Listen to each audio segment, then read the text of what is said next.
the grand opening celebration of Station 12. I'm the Public Information Officer, Lieutenant Jason Fair, and this is something we've been waiting for a while. I live in this district, so this is I see the crews from Station 12 working every day.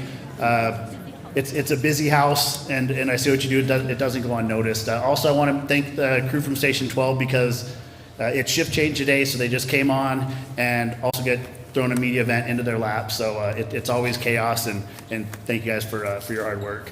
I do want to mention the sign behind me. It was designed by a retired AFR member, paramedic driver David Rettinger.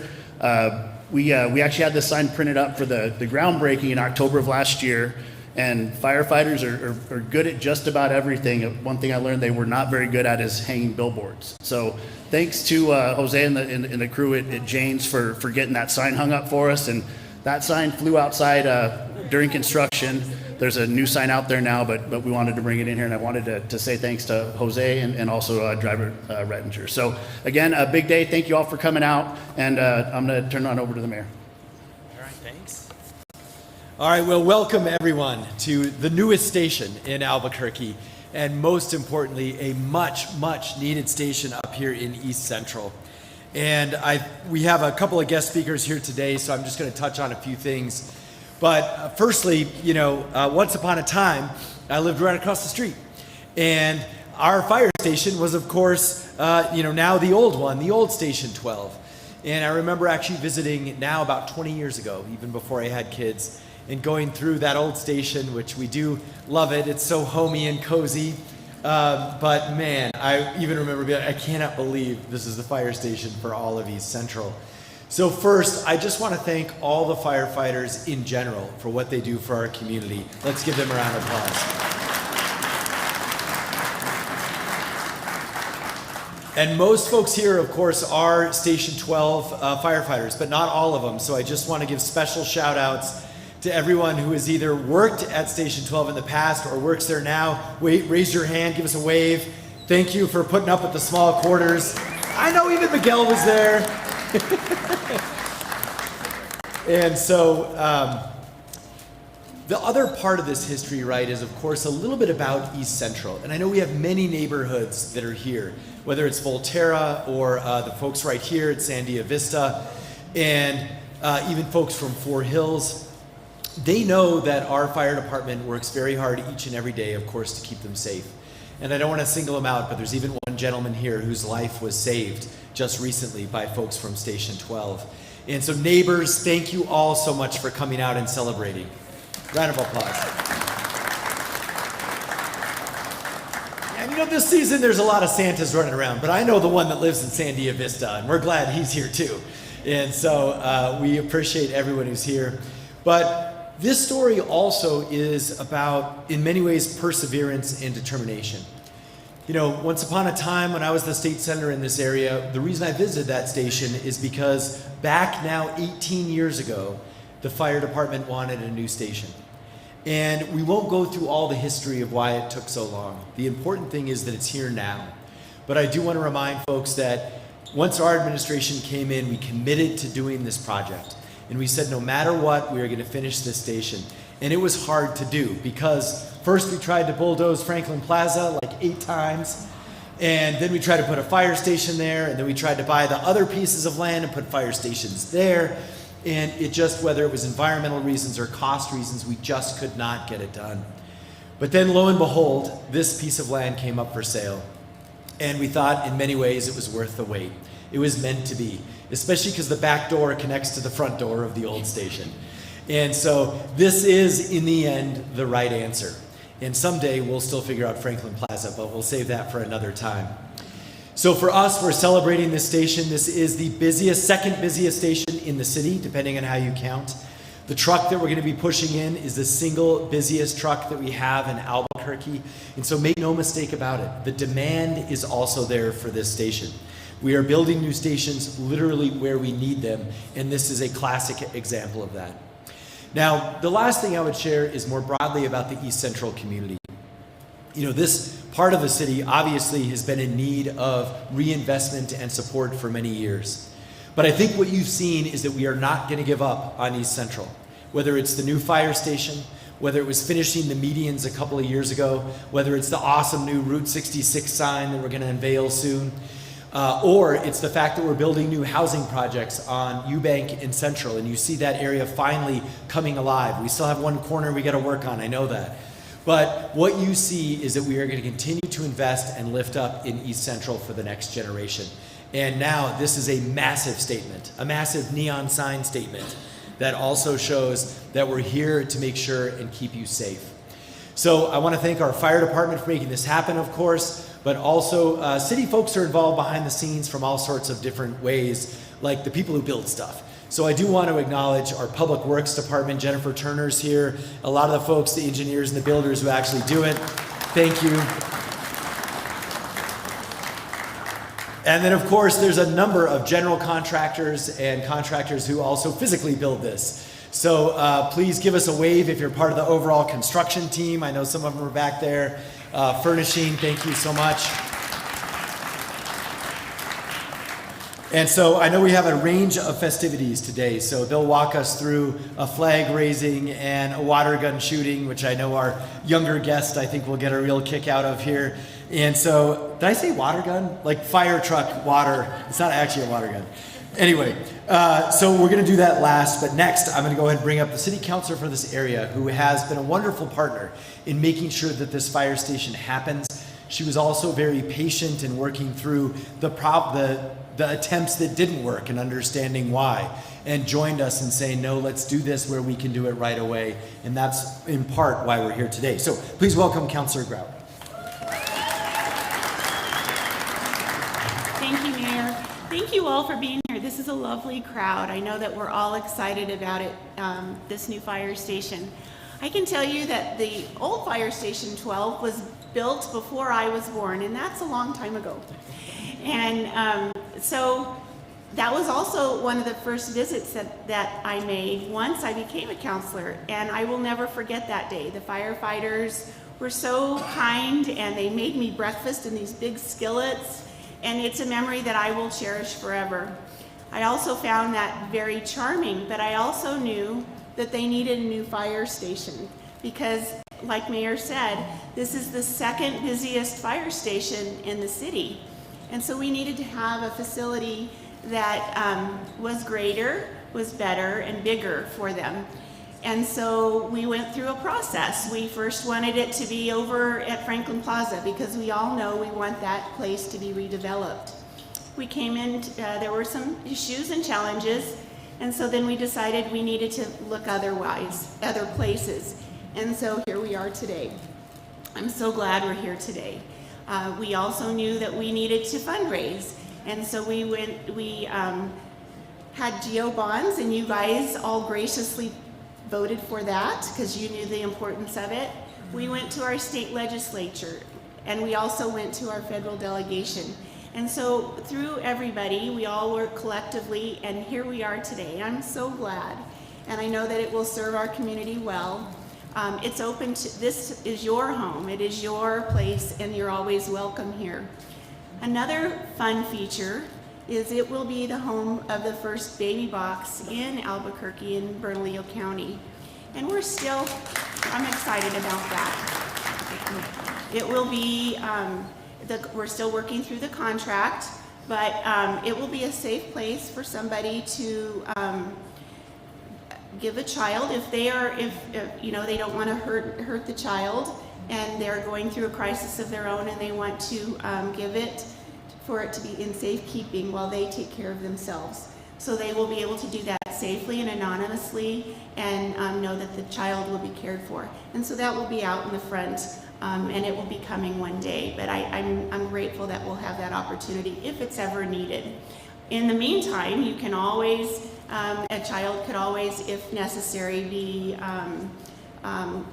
given at a fire station without one or at a hospital. So that's always well. But I want to say thank you to all of our firefighters who keep our community safe. They are, I have such great respect for them, a deep love for them, and what they do for us on a daily basis is nothing short of I'm just so grateful for them because I could never do it, and I very much appreciate for what you all do. I'm excited for today, and I'm excited for our community. I know that we all are excited about this day. Thank you.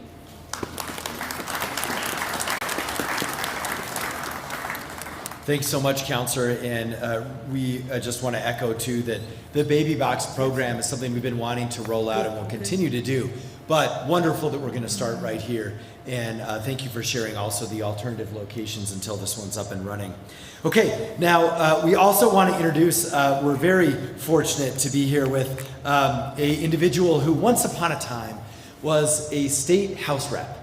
And she actually put money into this project, I want to say almost 10 years ago. I can't quite do the math. Maybe not that long. We'll say 6 years ago or something. But the point is, now she is our Congresswoman, and she has supported this project in both offices. Please welcome Congresswoman Melanie Stansbury. All right, well, good morning, Albuquerque. Are you guys ready to christen this fire station? Woo, let's do it. All right, well, I want to start out just by saying to all of our Station 12 firefighters and paramedics, welcome home. This is your new house, and we are so excited to kick things off with all of you, and I want to join those who came before me this morning in saying to all of our firefighters, our paramedics, and our first responders, thank you for your service. Thank you for your sacrifice, and thank you for being on the front lines to ensure that our community is safe every single day.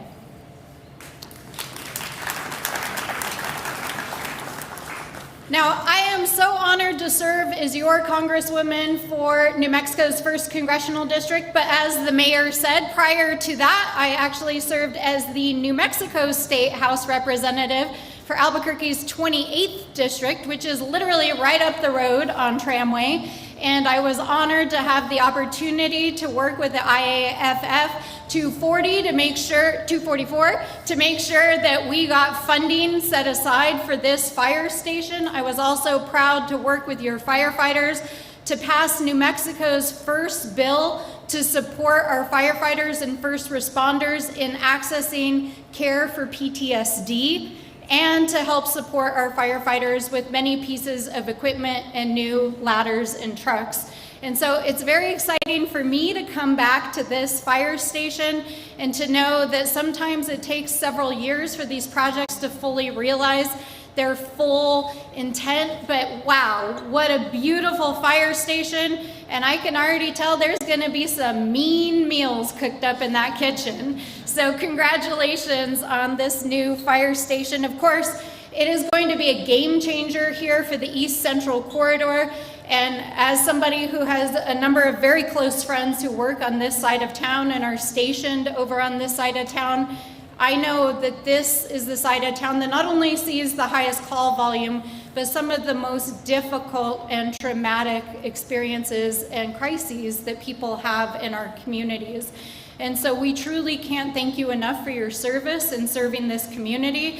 For our neighborhood association folks, you know how important it is to have additional emergency services here, but especially for all of our fellow New Mexicans who are facing crises, whether those are crises rooted ultimately in addiction, homelessness, or economic crises. Our firefighters are often the first line of defense to make sure that people's lives are saved. And so I want to thank you for everything you do to make sure that New Mexicans are safe. Now, ensuring that New Mexico has the resources and the money and the equipment to keep our community safe is my literal top priority in my office. This is now the 4th fire station that we have invested both state and federal money in. In addition to this fire station, we have just recently completed a fire station in the East Mountains in Moriarty that is serving the entire East Mountain area. We just completed a fire station with Bernalillo County and the Pueblo of Sandia, which is the first fire station to be jointly operated between a non-Pueblo and a Pueblo fire station. And we are working to build a new fire station down in Peralta in Valencia County. And the reason why this is such a priority is that we know as New Mexicans, we take care of each other. And one of the things that I am also really excited, though of course it's a challenging issue to think about, is that this station will host the first baby box. And we never want for any family, any mother, any parent to have to face the tragedy of not knowing how they're going to care for their own child. But it is a momentous day that we now have a public facility where families and parents in crisis can take care that a child will be taken care of. And so I do want to say thank you to all of you who helped to make this possible. I know that was a passion project of our city councilor, so thank you for your leadership in doing that. Let it be so that there is no child that has to take advantage of that facility, but if they do, we know that they'll be in good hands. So I want to say thank you to all of you. And so pivoting off of that solemn note, Chief, others, I just want to say congratulations to Station 12. This is your new fire station. Thank you so much.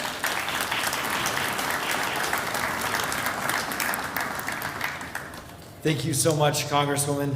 And next up, we do want to bring up our fire chief and also retired Chief Herman Bishop. And we just want to acknowledge too that while I think our Congresswoman has probably built more fire stations than anyone I can remember, our fire chief right here also I think now has the record for most stations under her watch. So please welcome Chief Emily Jaramillo.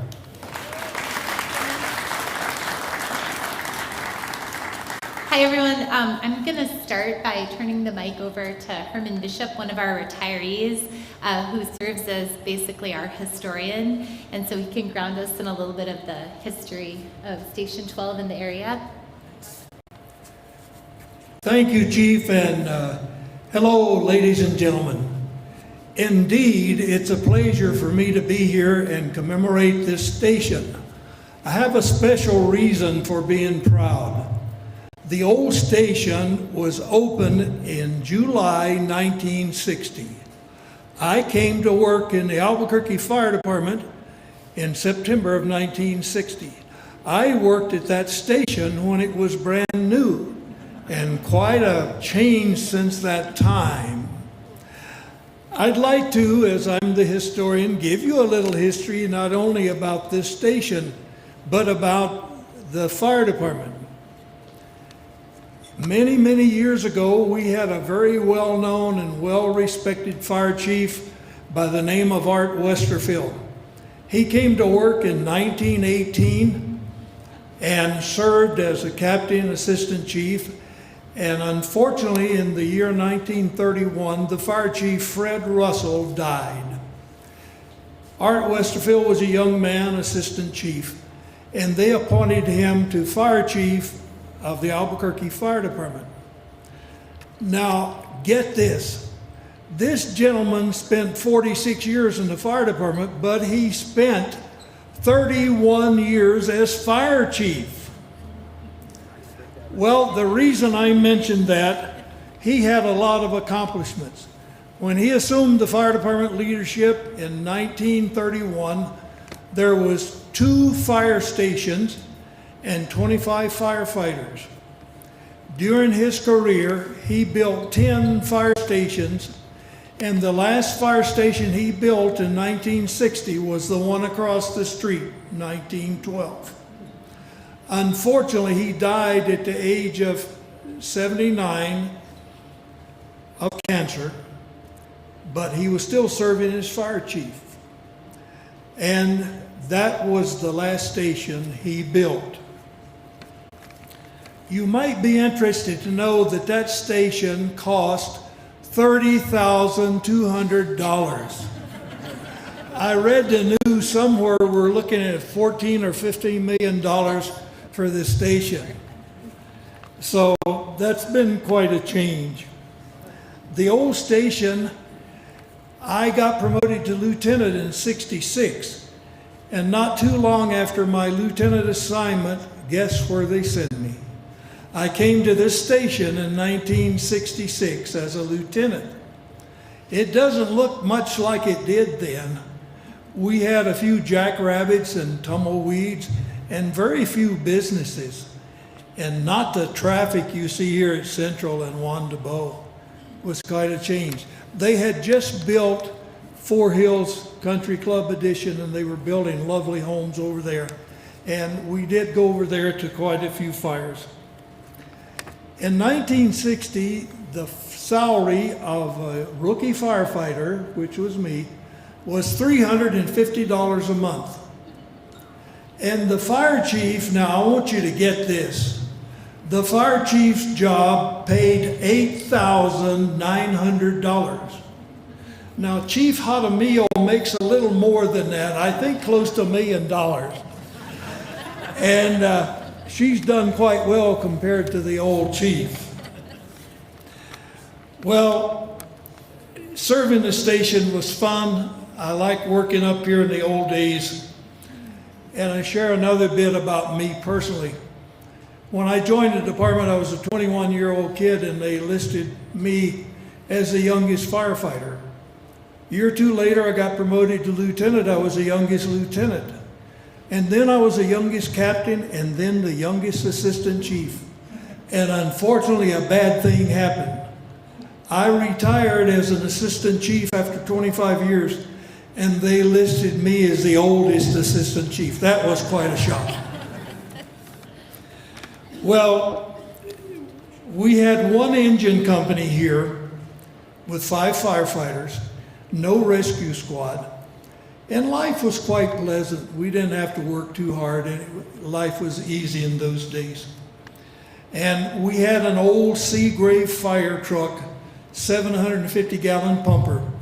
It carried 1,200 feet of 2.5-inch hose. Now you guys, the new firefighters, fight fires with 5-inch hose. Man, do they get a lot of water on a fire. Can you imagine how much water we put on a fire with a 2.5-inch hose? So that was like life in the old days. I've enjoyed visiting with you, but I'm delighted to see this new station. I thank the mayor, the congresswoman, and our city council for all the work they've put into it. And I'm really proud to come here, but I can say I'm part of the history because I'm 86 years old, so they call me an old timer. Oh, and I'll tell you one other thing. I'm the historian, and I go talk to the cadets at the fire class, young kids, and they say, Herman, how was it dealing with the horses in 1900? Well, I was born in 39. They eliminated horses in 1918. So I never got to work with horses, but it's kind of a little joke the boys pull on me. Thank you very much.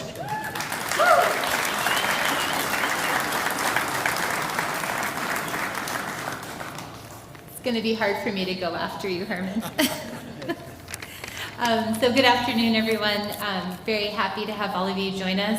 I'm sure you're all as cold as I am too, so I'm sorry if I have a shaky voice. I'm shivering a little bit. I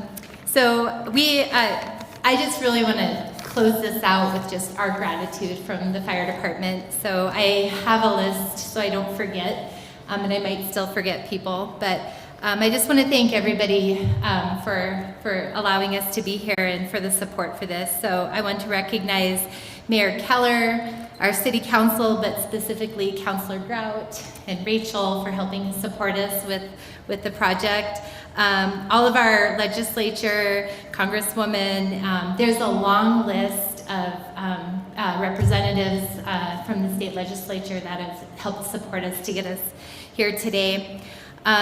Jennifer Turner, thank you. Juanito Cerna, where are you at?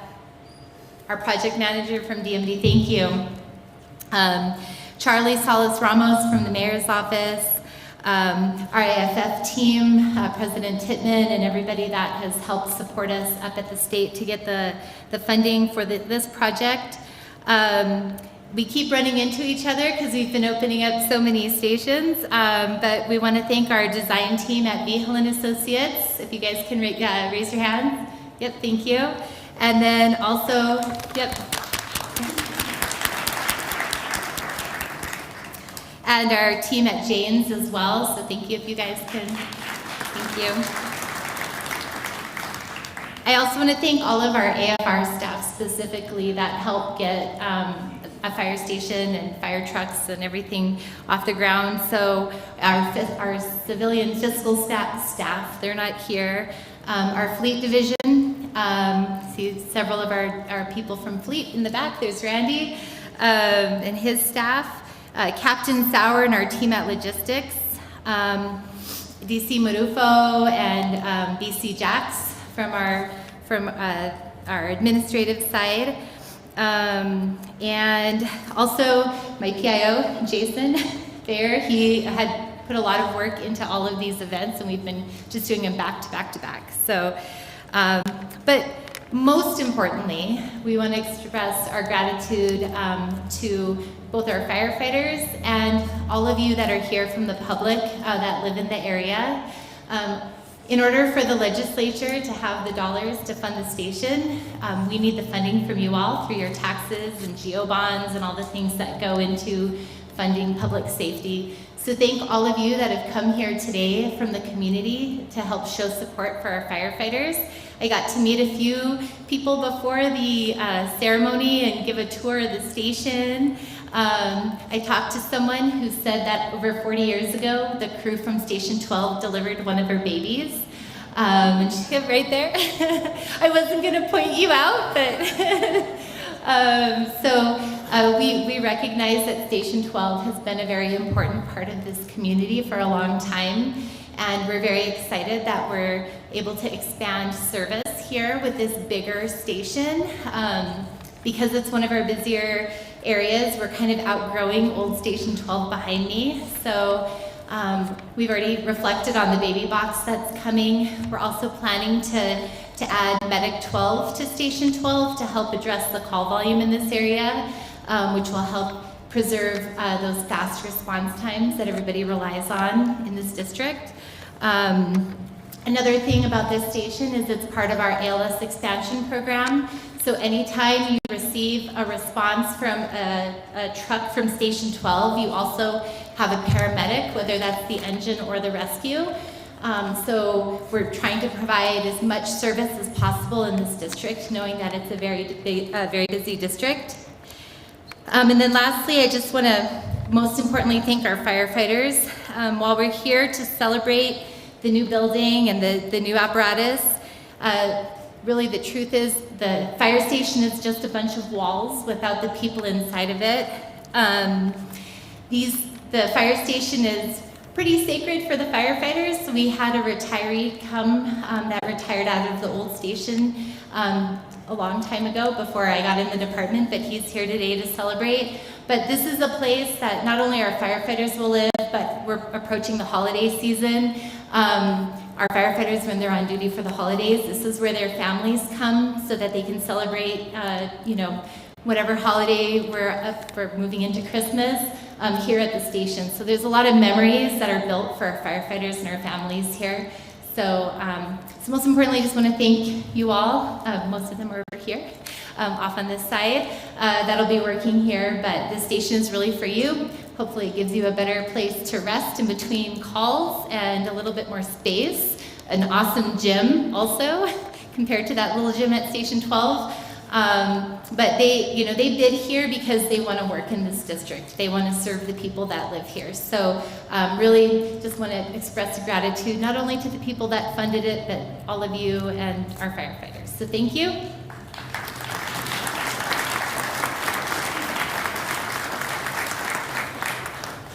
All right, now we're going to get into the more tradition and kind of historic part of dedicating a station. So we're going to move outside. If everyone can join me, we're going to raise the flags for the first time. We'll have a water cannon salute from the pumper, and then we're all going to come back in here. And somebody mentioned this to me earlier. They didn't know why we do push-in ceremonies, so we're going to go through that. We have Rescue 12. This is a brand new apparatus that's going to get pushed into service to start serving this district. It's replacing an aging apparatus. So a couple moving parts here, but if everyone wants to join me at the flagpoles out front, we'll put the flags up for the first time.